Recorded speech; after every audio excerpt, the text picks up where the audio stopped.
que cuando lo hagan, lo preparen y lo coman, van a notar lo liviano que es en comparación de un budín, por ejemplo, de harina de trigo o un budín de harina de almendra o de nuez o incluso algún budín de legumbres o de porotos. Es muchísimo más liviano. A las personas que son celíacas o las personas que están haciendo una dieta que no tenga harinas, le va a venir súper bien, a los vegetarianos también. Y bueno, sin más, vamos a la receta. En la licuadora vamos a poner 3 huevos.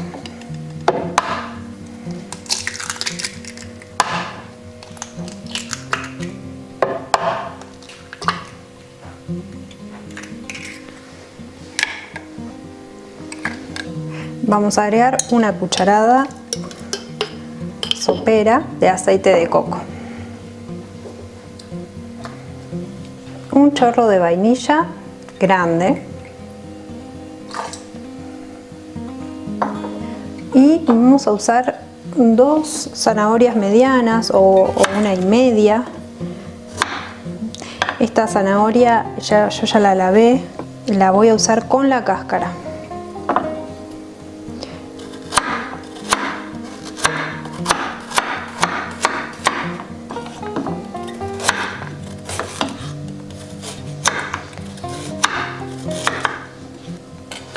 Aunque uno crea o piense que le da un gusto raro la zanahoria, la verdad que es el ingrediente estrella, le da un gusto espectacular, riquísimo, y le aporta también bastante dulzor.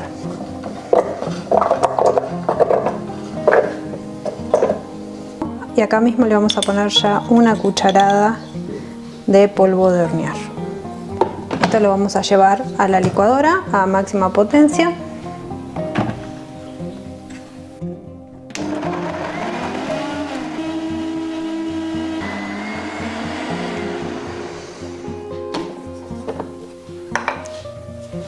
Esta mezcla la tiramos en un bol.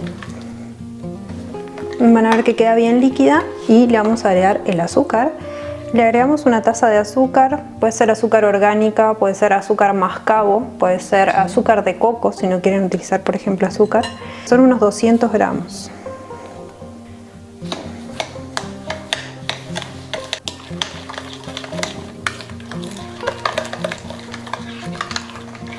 Y ahora le vamos a agregar unas 11 cucharadas, 12 cucharadas de farina de mandioca o harina de mandioca, pero se la consigue acá en Buenos Aires como farina de mandioca, que no es la fécula, que es bien finita y como si fuera fécula de maíz. Bueno, esa no nos va a servir, con esa se hacen chipa, por ejemplo. Esta es la mandioca que está disecada, está rallada y disecada. Si ustedes la quieren hacer, por ejemplo, pueden comprar la mandioca, la raíz, la limpian bien, la rayan y la ponen a disecar en el sol, por ejemplo, o si no también se lo puede hacer en el horno con un poquito la puerta abierta. Y una vez que está sequito, lo ponen en la licuadora y lo transforman en harina. Bueno, lo mejor de esto yo lo puse todo de golpe porque ya más o menos le tengo el ojo, pero lo mejor es irla poniendo de a poco la harina, porque lo que queremos es una masa que sea muy cremosa, como si fuera un engrudo.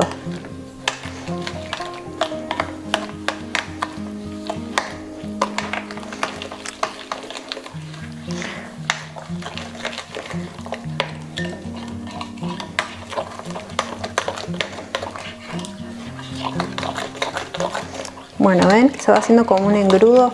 La mandioca se va absorbiendo, de a poco va absorbiendo líquidos y va tomando más consistencia. Esta es la textura que les tiene que quedar. Es bien como un engrudo y bastante líquido. Así lo dejan descansar 5 minutitos, 10 minutitos,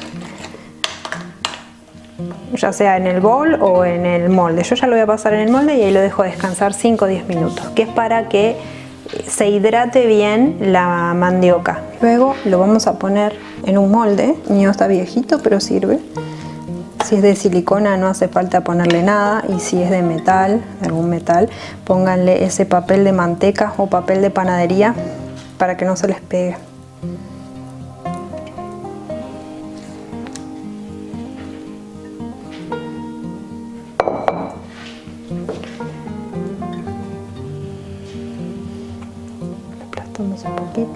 le damos la formita.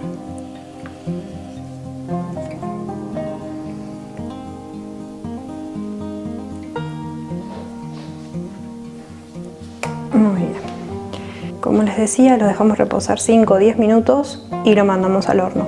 El horno tiene que ser medio abajo, unos 180 grados, 200 grados más o menos. Y lo vamos a dejar entre 25 minutos y 30 minutos. Lo vamos a ir a ver y lo vamos a chequear con el cuchillo que no le salga nada pegado. Una vez que pasaron los 25 o 30 minutos, vamos a comprobar con el cuchillo. Ahora yo se los muestro bien arriba. Y si sale limpito es que ya está listo.